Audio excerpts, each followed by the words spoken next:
Hello students, today we are going to start chapter 3 Biology, Heredity and Genetics. First हम देखेंगे chromosomes. Chromosomes तो पता ही है cell के न्यूक्लियस में होता है, ठीक है. A structure founded inside the nucleus of a cell they made protein and DNA organized into genes. वो क्या करते हैं, डीएनए पर क्या होते हैं, जीन्स होते हैं ऑर्गेनाइज्ड फॉर्म में, ठीक है. फिर देखते हैं वेरिएशंस. ये कुछ टर्म्स है जो हमें आगे काम आएंगी, जिन्हें समझना बहुत ही आसान है. It refers to the differences in population. Variation word का मीनिंग ये होता है वेरिएट, मतलब अलग अलग. Gene, the basic unit of heredity pass from parent to child.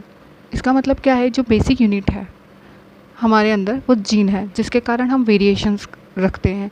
हमारी जो फैमिली है वो एक दूसरे से डिफरेंट होती है, दिखने में, रहने में, है ना, हर चीज़ में. They made up of sequence of DNA. ये एक तरह का सीक्वेंस बनाती है डीएनए में, जो कि एक के बाद एक अरेंज होती है, ठीक है. इनका जो लोकेशन होता है वो क्रोमोसोम्स होता है. एक्चुअली हम डीएनए किसको बोल रहे हैं, क्रोमोसोम्स को ही तो बोल रहे हैं. क्रोमोसोम्स में जो एक दूसरे के साथ ऑर्गेनाइज्ड है जीन्स, वो कहाँ पाए जाते हैं, न्यूक्लियस में. स्पेसिफिक लोकेशन और क्रोमोसोम, इसकी जो स्पेसिफिक लोकेशन है वो क्रोमोसोम ही होती है, और वो कहाँ होते हैं, सेल में के न्यूक्लियस में. अब आता है homologous chromosomes. Homologous chromosomes, a chromosomal pair of the same length and centromere position for the gene. Homologous chromosome उसे बोलेंगे जो कि क्या है, एक क्रोमोसोम का पेयर है और जो कि सेंट्रोमियर के थ्रू सेम साइज और सेम लेंथ कैरी करता हो. और एक जो क्रोमोसोम होता है वो इनहेरिट होता है फादर से और दूसरा होता है मदर से.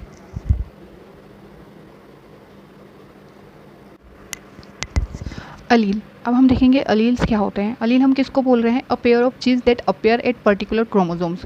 ये क्रोमोसोम्स पे जो हमको पर्टिकुलर जीन्स होते हैं, है ना, उसको हम बोलते हैं अलील. अब जैसे क्रोमोसोम यदि हम देखें, जो एक्स क्रोमोसोम मेल में पाया जाता है, उसमें ये जो देखते हैं हम, तो ये क्या होगा, अलील बोलेंगे इसको हम. इसे भी हम अलील कहेंगे. क्रोमोसोम्स को ही अल्टरनेटिव्स को हम अलील्स कहते हैं. अब देखेंगे dominant allele and recessive allele. जो डोमिनेंट अलील होता है वो, if the alleles of gene are different, one allele will be expressed is the dominant gene. एक अलील जो होता है वो प्रभावी होता है, जबकि दूसरा रिसेसिव होता है. मतलब ये हमको फिजिकली शो होता है, ठीक है. और जो रिसेसिव होता है वो an allele that can not express fully, मतलब पूरी तरीके से शो नहीं होता है. ये तो एक्सप्रेस पूरी तरीके से होगा, नहीं तो पार्शियली होगा, ठीक है, in presence of the other allele. किसके साथ, दूसरे अलील के साथ. तो हम देखेंगे होमोजाइगस कंडीशन. जो होमोजाइगस कंडीशन होती है वो क्या होती है क्रोमोसोम में.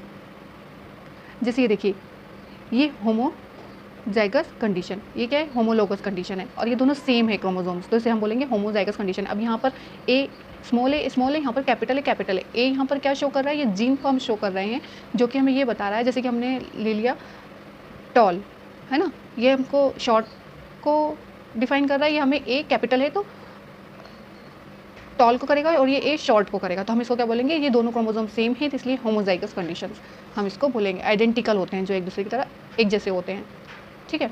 अब देखते हैं हम हेट्रोजाइगस कंडीशंस. क्रोमोसोम्स में जो दोनों अलग अलग हो, हेट्रो का मतलब ही होता है डिफरेंट, है ना, एक दूसरे से अलग होना. Dissimilar alleles for a particular character. एक पर्टिकुलर कैरेक्टर, जैसे ये कैरेक्टर शो कर रहा है, ए कैपिटल है हम बोल सकते हैं टॉल के लिए, ए बोल सकते हैं शॉर्ट के लिए, तो इसको बोलेंगे हम हेट्रोजाइगस कंडीशन. अब थर्ड वन इज हेमीजाइगस. एक टाइप और होता है हेमोजाइगस. Hemizygous conditions.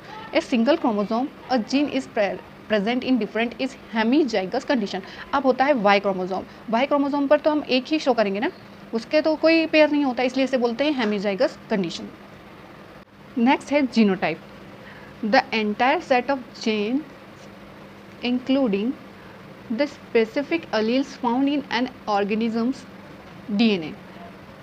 जीनोटाइप का मतलब ये होता है कि जीन्स का मेकअप कहाँ, क्रोमोसोम्स में और डीएनए में. क्रोमोसोम्स में ही डीएनए होता है, डीएनए के जीन्स में मेकअप होना जीनोटाइप कहलाता है. एक सेट होता है स्पेसिफिक अलील्स का, उसको हम बोलेंगे जीनोटाइप. जबकि फिनोटाइप्स क्या होता है, phenotype gene influence the way an organism look, वो किस तरह से दिख रहा है ना. Mostly an organism genotype. Genotype तो एक जैसे हम अभी अभी इसमें डायग्राम में देखेंगे। पर जो फिनोटाइप होता है ना, वो इन्वायरमेंट से इन्फ्लुएंस हो जाता है फिजिकली। जैसे जीनोटाइप, ये एस एस कैरेक्टर दिखा रहा है और ये डब्ल्यू डब्ल्यू डब्ल्यू डब्ल्यू यहाँ पर शो कर रहा है रिंकल को, एस एस कर रहा है स्मूथ को। अब यहाँ पर हम इंसेक्ट में देखते हैं, ये फिनोटाइप है, स्ट्रेट विंग्स को शो कर रहा है, स्मूथ और स्ट्रेट विंग्स को, जबकि ये रिंकल विंग्स को शो कर रहा है ना। तो ये हो गया फिनोटाइप, ये फिजिकली शो होता है, जबकि जीनोटाइप शो नहीं होता है। ये सब ये मेन डिफरेंस होता है जीनोटाइप और फिनोटाइप, जबकि इन्वायरमेंट के को से प्रभावित हो सकता है फिनोटाइप। म्यूटेशन का यदि हम देखें, म्यूटेट मतलब चीज़ों का बदलना। Mutation may be caused by mistakes during cell division. Mutation कैसे हो रहा है? सेल डिवीज़न के थ्रू हो रहा है ना। Mutation can be harmful, beneficial और नो इफेक्ट, है ना। ये चेंज आता है सेल डिवीज़न के थ्रू, जो कि एक मिस्टेक्स मतलब एक गलती से हो जाता है। म्यूटेशन कैन बी हार्मफुल, ये हमारे लिए घातक भी हो सकता है, हमारे लिए बेनिफिशियल भी हो सकता है, और इसका कोई इफेक्ट भी नहीं होता है। कभी कभी इसका कोई म्यूटेशन यदि म्यूटेट हो भी जाए, यदि डीएनए सेल्स में यदि डीएनए के जो क्रोमोसोम से म्यूटेट हो भी जाए, तो हमारे ऊपर कोई इफेक्ट भी नहीं डालता है। Now we start inheritance of trait. Inherit of trait, traits का मतलब होता है हमारे जो गुण हैं, हमारे जो कैरेक्टरिस्टिक्स हैं, उनका इनहेरिट होना कैसे होता है और हमें इनका पता कैसे चला। एक साइंटिस्ट थे ग्रेगर मेंडल, जिन्होंने जिनको हम कंसिडर करते हैं फादर ऑफ जेनेटिक्स और modern genetics. Father of genetics किसको कहा जाता है? ग्रेगर मेंडल को। इन्होंने एक्सपेरिमेंट किए थे, इनके एक्सपेरिमेंट्स को हम कहते हैं मेंडल्स एक्सपेरिमेंट, और इन्होंने मोनोहाइब्रिड और डाईहाइब्रिड क्रॉसिंग भी दी है, और इनके कुछ लॉज भी हैं। अब जो ग्रेगर मेंडल थे, इन्होंने हमें 3 स्टेजेस में इस एक्सपेरिमेंट को किया था, जो कि हम देखेंगे।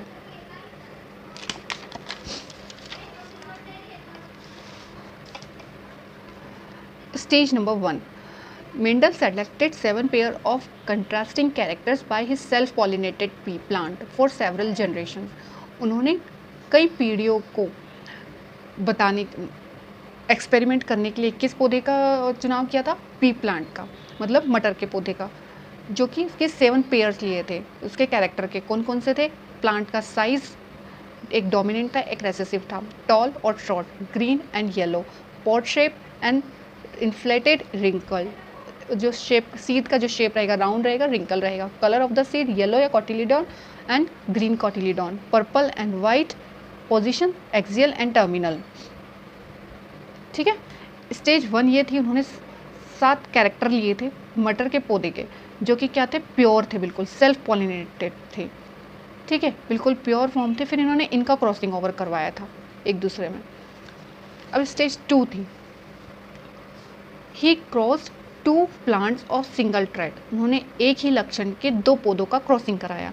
एक ही लक्षण के जब 2 पौधों का उन्होंने क्रॉसिंग कराया, a true breeding tall stem variety plant with a true breeding short stem variety plant, जिसे हम बोलेंगे ड्वार्फ प्लांट, और जो टॉल स्टेम है हम उसको बोलेंगे टॉल प्लांट। इन्होंने 2 ही सेम एक ही लक्षण के 2 पौधों में जब इन्होंने कराया, तो उनको क्या मिला? एक प्योर फॉर्म में उनको एक लक्षण का पौधा मिला। जिन्होंने उनको क्या बोला? The plant of parental generation were referred as P1, जिसको उन्होंने बोला P1। ठीक है। He found that all plants that grew from this seeds were tall plants. उन्होंने ये देखा सारे प्लांट्स ग्रो कर रहे हैं किसके थ्रू? Seeds were the plants tall plants, मतलब टॉल प्लांट्स से जो लिए थे उन्होंने उसके पौधे ग्रो कर रहे हैं। This generation where called F1 generation. उन्होंने उसको क्या बोला? F1 जनरेशन बोला। उन्होंने जब इसका क्रॉसिंग ओवर कराया, जो हमको जो प्लांट्स मिले वो कैसे मिले? वेयर टॉल प्लांट्स, सारे के सारे टॉल प्लांट्स मिले। उनको उन्होंने क्या बोला, क्या नाम दिया? F1 generation. अब स्टेज आती है 3। स्टेज फर्स्ट में उन्होंने 7 कैरेक्टर के पी प्लांट के क्या लिए थे? कैरेक्टरिस्टिक्स के 7 कैरेक्टर लिए थे। ठीक है। और उन्होंने फिर सेकंड स्टेज 2 में क्या करा? उनके जो प्योर फॉर्म होती है उनको क्या क्रॉसिंग ओवर करवाया। जैसे एक ही जाति के एक ही ट्रेट के सिंगल प्लांट को उन्होंने क्या किया? क्रॉसिंग ओवर करवाया। उसके बाद हमें जो जिससे उन्होंने क्रॉसिंग ओवर करवाया उसको बोला P1, और नेक्स्ट जो उनको जनरेशन मिली उसको बोला F1। उनके सीड्स को उन्होंने क्या बोला? F1, और जो कि क्या थे? सारे के सारे टॉल प्लांट्स थे। अब आता है स्टेज 3। स्टेज 3 में उन्होंने क्या करा, F1 generation they are allowed to self pollinate, उन्होंने खुद से पॉलिनेशन करवाया और उसके बाद 10 seeds were collected and this seeds were sown, और उन्होंने उसको कलेक्ट किया और उसको उगाया। तो few plants were tall and few were dwarf, और जो रेशियो निकल कर आया उनका, कुछ तो ड्वार्फ थे और कुछ टॉल थे। और जबकि पहले में क्या थे, जब उन्होंने P1 लिया था, जो प्योर फॉर्म लिए थे उसमें सभी टॉल थे, लेकिन जब जो टॉल प्लांट्स हमको मिले थे उनमें से उन्होंने उनका क्रॉसिंग ओवर करवाया, तो हमें क्या रेशियो मिला, 3:1। टॉल का तो मिला 3 और 1 का मिला dwarf. This plants where called second filial generation. Okay, I hope आपको इतना समझ में आया होगा।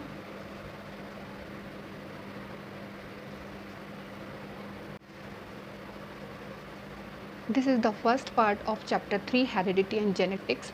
अब सेकंड वीडियो जल्दी ही अपलोड करेंगे जिसमें हम ये देखेंगे monohybrid and dihybrid and Mendel's law. Okay, I hope you like this video. Thank you.